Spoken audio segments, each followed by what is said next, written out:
नमस्कार शेतकरी बांधवांनो, आजच्या व्हिडिओमध्ये आपण नमो शेतकरी महासन्मान निधी योजनेबाबत 21 जुलै 2026 पर्यंतच्या सर्व महत्त्वाच्या अपडेट्स सविस्तरपणे जाणून घेणार आहोत. ओके, आता जी पहिली अपडेट आहे ती जर आपण बघितली नीट तर नमो शेतकरी महासन्मान निधी योजनेच्या पात्रता निकषांवरून पुन्हा एकदा मोठा वाद आता निर्माण झालेला आहे. महाराष्ट्र राज्य कांदा उत्पादक शेतकरी संघटनेने MSOGA यांनी या संघटनेने सरकारकडे तीव्र आक्षेप जो आहे तो नोंदवलेला आहे. संघटनेचे म्हणणे आहे की 2019 नंतर जमीन खरेदी केलेले किंवा वारशाने जमीन मिळालेल्या अनेक प्रत्यक्ष शेती करणाऱ्या शेतकऱ्यांना नमो शेतकरी योजना म्हणजेच काय आणि PM किसान योजनेच्या लाभापासून वंचित ठेवले जात आहे असा त्यांनी आरोप केलेला आहे. आक्षेप जो आहे तो नोंदवलेला आहे.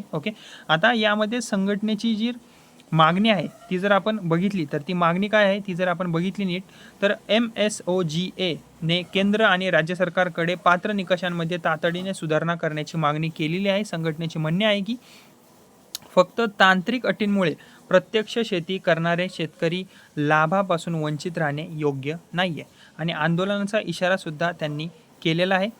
यामध्ये जर आपण नीट निरखून जर बघितलं तर संघटनेने स्पष्ट इशारा दिलेला आहे की जर सरकारने पात्रता नियमांमध्ये बदल केला नाही तर राज्यभर आंदोलन छेडण्यात येईल असा इशारा सुद्धा त्यांनी दिलेला आहे.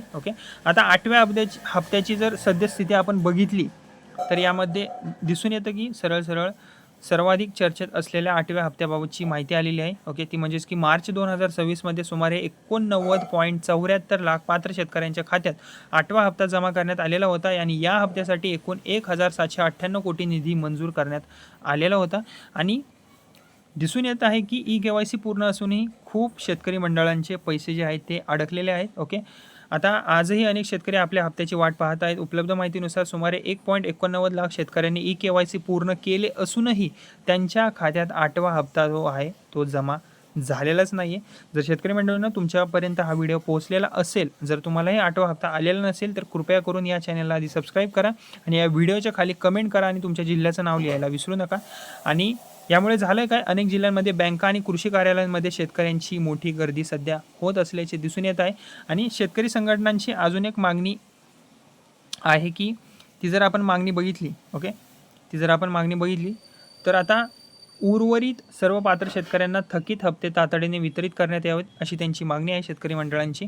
तसेच 2026-27 साठी मोठी अर्थसंकल्पीय तरतूदसुद्धा करण्यात आलेली आहे. राज्य सरकारने 2026-27 या आर्थिक वर्षासाठी नमो शेतकरी योजनेसाठी मोठ्या निधीची तरतूद प्रस्तावित केलेली आहे. यामध्ये एकूण 4787.40 कोटी निधी प्रस्तावित करण्यात आलेला आहे.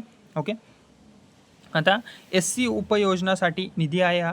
अनुसूचित जाती घटकासाठी 696.90 कोटी निधी प्रस्तावित करण्यात आलेला आहे. SC उपयोजनेसाठी हा निधी आहे. अनुसूचित जाती घटकासाठी किती निधी आहे? 696.90 कोटी. आता ST उपयोजनेसाठी निधी किती आहे ते सुद्धा बघूया. अनुसूचित जमाती घटकासाठी 575.70 कोटी निधी प्रस्तावित करण्यात आलेला आहे. हा कोणासाठी? ST उपघटकांसाठी. आता कर्जमाफी योजनेचा जर लाभ बघितला आपण, याविषयी एक अपडेट आलेली आहे. ती म्हणजेच की राज्यातील शेतकऱ्यांसाठी आणखीन एक महत्त्वाची माहिती आहे. ती म्हणजेच की पुण्यश्लोक अहिल्यादेवी होळकर शेतकरी कर्जमुक्ती योजना 2026 अंतर्गत राज्यातील 1.80 लाखांहून अधिक पात्र शेतकऱ्यांना कर्जमाफीचा लाभ मिळणार आहे. या योजनेसाठी एकूण 1632 कोटींची कर्जमाफी प्रस्तावित करण्यात आलेली आहे. प्रति शेतकरी किती लाभ मिळणार आहे जर हे बघितलं आपण तर या कर्जमाफी योजनेअंतर्गत प्रत्येक पात्र शेतकऱ्याला जास्तीत जास्त 2 लाखांपर्यंत कर्जमाफीचा लाभ हा दिला जाणार आहे. आता या सर्व अपडेट्सला जर आपण थोडक्यात आढावा जर घेतला याचा तर पात्रता निकषांवरून MSOGA ने सरकारवर आक्षेप घेतलेले आहे. 2019 नंतर जमीन खरेदी किंवा वारसा मिळालेल्या शेतकऱ्यांनाही लाभ देण्याची मागणी त्यांनी केलेली आहे. मागण्या मान्य न झाल्यास राज्यव्यापी आंदोलनाचा इशारा सुद्धा त्यांनी दिलेला आहे. तसेच मार्च 2026 मध्ये 89.74 लाख शेतकऱ्यांना 8वा हप्ता वितरित करण्यात आलेला आहे. KYC पूर्ण असूनही सुमारे 1.89 लाख शेतकऱ्यांचे पैसे जे आहेत ते अद्याप प्रलंबित असल्याची माहिती समोर आलेली आहे आणि 2026-27 साठी नमो शेतकरी योजनेसाठी एकूण 4787.40 कोटी निधी जो आहे तो प्रस्तावित करण्यात आलेला आहे. तसेच पुण्यश्लोक अहिल्यादेवी होळकर शेतकरी कर्जमुक्ती योजना अंतर्गत 1.80 लाखांहून अधिक शेतकऱ्यांना 2 लाखांपर्यंत कर्जमाफीचा लाभ जो आहे तो आता मिळणार आहे. ही होती नमो शेतकरी महासन्मान निधी योजनेची 21 जुलै 2026 पर्यंतची संपूर्ण आणि महत्त्वाच्या अपडेट्स. तर मित्रमंडळांनो, अशाच सरकारी योजना, शेतकरी योजना आणि कृषीविषयक ताज्या बातम्यांसाठी आपल्या या व्हिडिओला आधी लाईक करा, शेअर करा आणि माझं हे बडी नावाचं चॅनल आहे त्याला फ्रीमध्ये सबस्क्राईब करा. धन्यवाद.